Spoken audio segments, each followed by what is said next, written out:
Hello students, मैं वंदना तिवारी आपके सामने मेघालय बोर्ड द्वारा हिंदी के लिए प्रस्तावित पुस्तक दीप शिखा भाग 2 के 17वें अध्याय सतपुड़ा के घने जंगल की व्याख्या प्रस्तुत कर रहे हैं।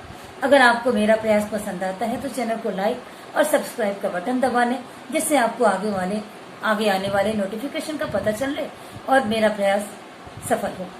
तो मैं पहले कविता की व्याख्या प्रस्तुत करने से पहले वाचन करूंगी, उसके बाद आपके सामने व्याख्या प्रस्तुत करूंगी। सो वाचन इस प्रकार है। सतपुड़ा के घने जंगल, नींद में डूबे हुए से उंगते अनमने जंगल, झाड़ ऊंचे और नीचे, चुप खड़े हैं आंख मीचे, घास चुप है, काश चुप है, मूक शाल पलाश चुप है, बन सके तो धंसो इनमें, घस न पाती हवा जिनमें। सतपुड़ा के घने जंगल, उंगते अनमने जंगल, सड़े पत्ते, गले पत्ते, हरे पत्ते, जले पत्ते, वन्य पथ को ढक रहे हैं, पंख दल में पले पत्ते। चलो इन पर चल सको तो, दलो इनको दल सको तो, ये घिनौने घने जंगल, उंगते अनमने जंगल। अटपटी उलझी लताएं, अलियों को खींच खाएं, पैर को पकड़े अचानक, प्राण को कसने कपाएं। बला की काली लताएं, लताओं के घने जंगल, उंगते अनमने जंगल। अजगरों से भरे जंगल, अगम गति से परे जंगल, साथ साथ पहाड़ वाले, बड़े छोटे झाड़ वाले, शेर वाले, बाघ वाले, गरज और दहाड़ वाले, कंप से कनकने जंगल, उंगते अनमने जंगल। इन वनों के खूब भीतर, चार मुर्गे चार तीतर, पाल कर निश्चिंत बैठे, विजन वन के बीच बैठे, झोपड़ी पर फूस डाले, गोड़ तगड़े और काले। जबकि होली पास आती, सरसराती घास गाती, और महुए से लपकती, मत करती वास जाती, गूंज उठते ढोल इनके, गीत इनके, गोल इनके। सतपुड़ा के घने जंगल, उंगते अनमने जंगल। भवानी प्रसाद मिश्र जी द्वारा रचित यह कविता सतपुड़ा के घने जंगल, सतपुड़ा के जंगलों के घनत्व की व्याख्या करते हैं। ऐसा करते हुए ये बताते हैं कि ये जंगल कितने घने हैं, जिसका की संभावना नहीं की जा सकती। आप जब तक देखेंगे नहीं तब तक उसको सोच भी नहीं सकते। भवानी प्रसाद मिश्र जी द्वारा रचित प्रसिद्ध कविता में सतपुड़ा के घने जंगलों का यथार्थ और जीवंत चित्र प्रस्तुत हुआ है। उपरोक्त कविता में कवि ने निर्जीव वन का सजीव चित्रण किया है, और ऐसा चित्रण किया है मानो यह निर्जीव वन बिल्कुल सजीव हो चुका है। अब प्रकृति के मानवीकरण कवि के द्वारा बहुत सुंदर प्रस्तुत किया गया है।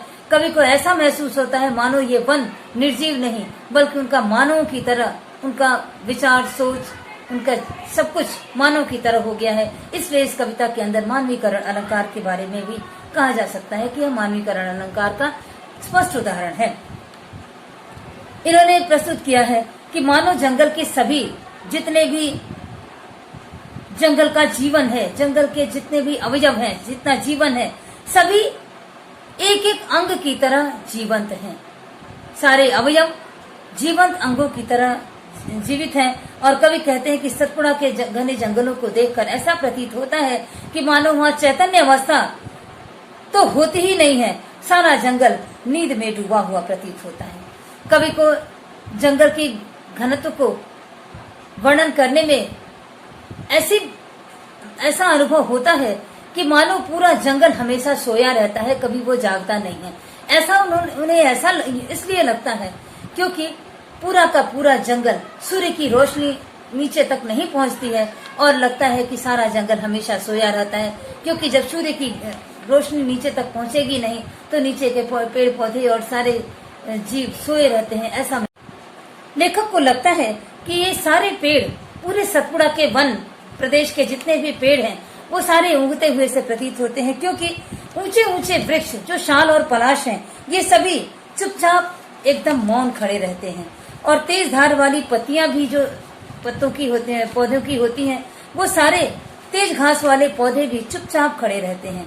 कहीं कोई कोलाहल नहीं, कहीं कोई शोर नहीं। इस निस्तब्धता के कारण ही पूरा वन प्रदेश सोया हुआ सा प्रतीत होता है। वहाँ जागरण का कोई निशान दिखाई नहीं दे रहा है। जंगल इतना घना है जिसमें हवा भी प्रवेश नहीं कर पाती है। ऐसे घने जंगल में यदि प्रवेश करना चाहो तो करो, किंतु ये वन सड़े गले, हरे और जले हुए पत्तों से अटे पड़े हैं। यह वन इतना सुंदर नहीं है जिसका वर्णन मैं अत्यंत सुंदरता के साथ करूं, बल्कि यह वन प्रदेश अत्यंत घृणित है। जले हुए, सड़े हुए, एकदम गंदे गंदे पत्ते वहां पर सड़कर नमी के कारण पड़े हुए हैं। पूरे वन्य पथ को ढककर रखे हुए हैं वो सड़े गले पत्ते। और नमी इसके कारण है वहां पर क्योंकि सूर्य की रोशनी नीचे तक नहीं पहुंचती है, जिसके कारण उनके अंदर की नमी से वो वहीं सड़ते रहते हैं, वहीं दुर्गंध पैदा करते रहते हैं। और इस तरह पूरा वन प्रदेश का रास्ता, वो जो पथ है, पूरा कीचड़ युक्त, सड़े गले पत्तों से युक्त, दुर्गंध भरा होता है। कवि कहते हैं सारा वन प्रदेश इन सड़े गले पत्तों से अटा पड़ा है।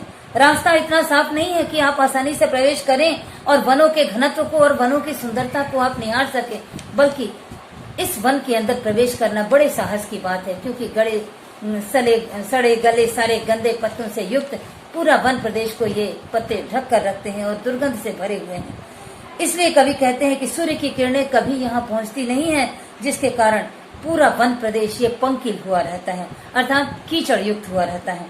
इस घिनौने जंगल में प्रवेश करने का साहस है तो आओ और इस पंकिल वन में प्रवेश करो। अगर आप चाहते हैं कि सतपुड़ा के वनों को देखें, उनके घनत्व का अंदाजा लगाएं, वो कैसे हैं यह देखें, तो इस पंकिल दुर्गंध युक्त इस गंदे प्रदेश के सतपुड़ा में आपको प्रवेश करना पड़ेगा और इसके दुर्गंध युक्त जगहों से गुजरना पड़ेगा, तब जाके आप सतपुड़ा के वनों की घनत्व को देख सकते हैं। कवि कहते हैं कि अगर इसमें आप में इतना साहस है तो आप आए और इसकी बीहड़ता के दर्शन करें। सतपुड़ा के घने जंगल में जितने पेड़ पौधे हैं वो सारे खड़े हैं, चुपचाप खड़े हैं, कोई शोर नहीं है, कोई वातावरण में कोलाहल नहीं है। और जो लताएं हैं वो नीचे अटपटी से उलझी हुई हैं, आपस में सारी लताएं एक दूसरे में इस तरह लिपट गई हैं कि वो पूरी तरह से उलझ गई हैं। और लताओं का ऐसा जाल बन पड़ा है मानो जो कीट पतंगे वहां से उड़ते हुए भी कभी जाएं, उनको भी वो अपने में अगर वो फंस जाएं तो मानो उनको निगल लेती हैं, उनको खा लेती हैं, ऐसा प्रतीत होता है। क्योंकि कोई कीट पतंगा भी उसमें चला जाए तो उसमें से बाहर निकलना उसके लिए संभव नहीं है। मानो ऐसा लगता है कि कीट पतंगों को भी वो लताएं खा लेती हैं।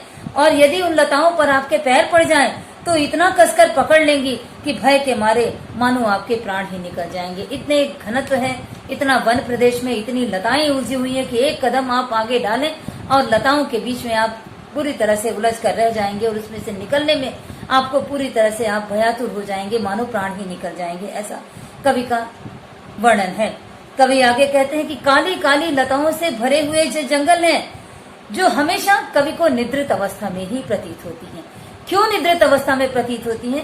मानो सूर्य की किरणें वहां तक पहुंचती नहीं है, जिसके कारण उनमें जागरण का कोई अनुभव उन्हें दिखाई नहीं देता, मानो वो हमेशा सोई रहती हैं। क्योंकि सूर्य की किरणें उगेंगी, लगेंगी उनको, तो उनका जीवन जगत में चलायमान होगा, थोड़ा उठेंगे, दिखेंगे, लेकिन सूर्य की किरणें वहां नहीं पहुंच पाती हैं। इसके कारण कवि को ऐसा महसूस होता है मानो पूरा वन प्रदेश हमेशा निद्रित अवस्था में सोया हुआ सा प्रतीत होता है। सतपुड़ा के घने जंगल इतने घने हैं, इतने दुर्गम हैं कि वो अगम कहे जा सकते हैं।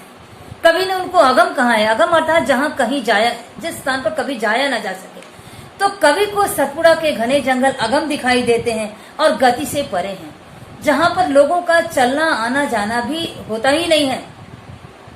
वो अगम स्थल है जहाँ कोई नहीं जा सकता, कोई चला चली नहीं है, कोई व्यक्ति नहीं जाता है, जिसके कारण वो पूरी तरह से अगम है। और वहां पर शेरों, बाघों और की दहाड़ और गरज से भरा हुआ पूरा वातावरण है। वहां जाने पर केवल शेरों और बाघों की दहाड़ और गरज सुनाई देती है। और साथ साथ पहाड़ों वाला ये वन प्रदेश अत्यंत बीहड़ है और हमेशा जंगली जानवरों की कपा देने वाली आवाजों से ही गुंजायमान रहता है।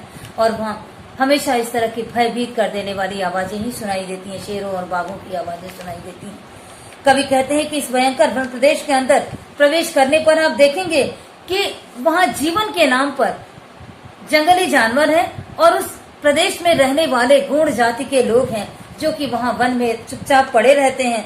और आदिवासी जो गौड़ जाति के लोग हैं वो बड़े काले काले, तगड़े तगड़े, लंबे लंबे शरीर वाले होते हैं और वो सतपुड़ा के जंगलों के बीच में झोपड़ी डालकर बैठे रहते हैं। और उनके भोजन का जो साधन है, 2-4 मुर्गे पाल लेते हैं, 2-4 तीतर पाल लेते हैं, उनके भोजन की व्यवस्था करके वो वहाँ चुपचाप पड़े रहते हैं। और इस गौड़ जाति के लोग ही उस बीहड़ वन में चुपचाप जिस तरह भी अपना जीवन निर्वाह करना होता है निर्वाह करते हैं।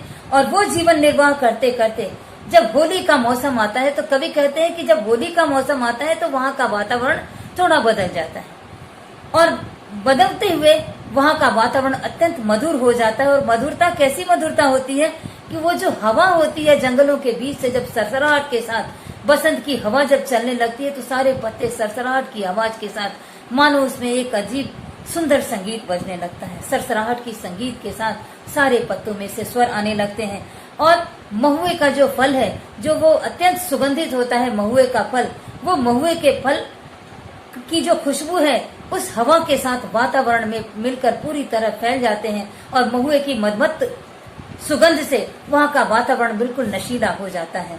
और कवि कहते हैं कि गुण जाति के लोग होली का मौसम आने पर ढोल बजाकर अपनी भाषा में गीत गाते हुए होली के मौसम का आनंद लेते हैं और त्योहार मनाते हैं। ऐसे सतपुड़ा के घने जंगल सर्वदा निद्रित अवस्था में ही अनमने से पड़े रहते हैं। कवि को लगता है कि इतने बड़े घने जंगल में प्रवेश करना आसान नहीं है। और इस तरह कवि भवानी प्रसाद मिश्र जी ने इस सतपुड़ा के घने जंगलों का की सघनता का इतना सुंदर वर्णन किया है जिसका कि आपकी कविता में और आपके पाठ्य पुस्तक में बड़ा ही सुंदर विवेचन है। धन्यवाद।